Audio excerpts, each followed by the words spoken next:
नीट परीक्षा घोटाळ्यातील दोषींवर सदोष मनुष्यवधाचा गुन्हा दाखल करा. राजू शेट्टी यांची मागणी. नॅशनल टेस्टिंग एजन्सी NTA मार्फत घेण्यात आलेल्या नीट म्हणजेच नीट वैद्यकीय प्रवेश परीक्षेत झालेल्या प्रचंड गैरव्यवहार आणि घोटाळ्यामुळे संपूर्ण देशातील विद्यार्थी आणि पालकांमध्ये तीव्र संतापाची लाट उसळली आहे. या घोटाळ्याच्या नैराश्यातून आतापर्यंत देशातील 4हून अधिक गुणवंत विद्यार्थ्यांनी आत्महत्या करून आपली जीवनयात्रा संपवली आहे. ही आत्महत्या नसून सरकारी अनास्थेने केलेली हत्या आहे. त्यामुळे या घोटाळ्याला जबाबदार असणाऱ्या संबंधित अधिकारी, दलाल आणि संस्थाचालकांवर तात्काळ सदोष मनुष्यवधाचा गुन्हा दाखल करावा, अशी मागणी माजी खासदार राजू शेट्टी यांनी केली आहे.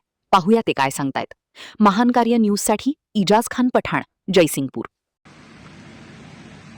गेले 4-5 दिवस झाला मी कोकण, त्याचबरोबर कोल्हापूर, सांगली, सातारा, सोलापूर या जिल्ह्यामध्ये चळवळीच्या निमित्तानं फिरतोय.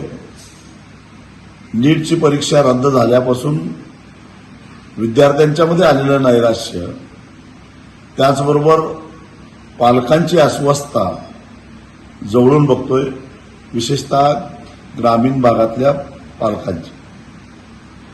अनेक विद्यार्थ्यांना आत्मविश्वास होता की या परीक्षेत मला 715 मार्क मिळतील, 720 मार्क मिळतील.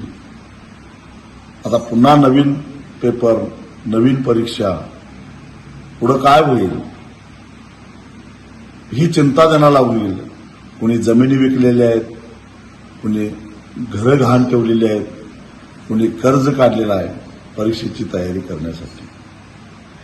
त्या साऱ्यांच्या आशा आकांक्षेशी खेळ खेळण्याचा अधिकार या पेपर फोड्यांना कुणीही दिलेला नव्हता.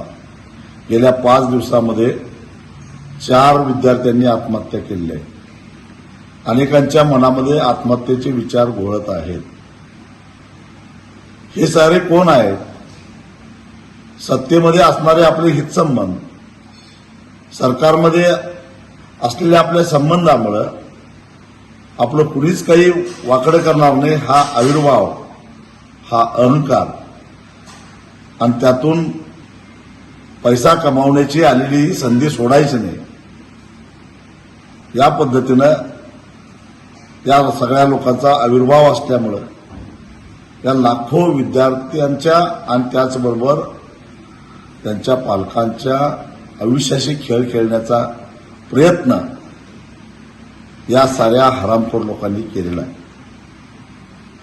त्यामुळं केवळ भ्रष्टाचाराचा आरोप करून ह्यांना आत टाकून चालणार नाही, तर 4 विद्यार्थ्यांच्या मृत्यूस जबाबदार धरून त्यांच्यावर सदोष मनुष्यवधाचा गुन्हा दाखल झाला पाहिजे.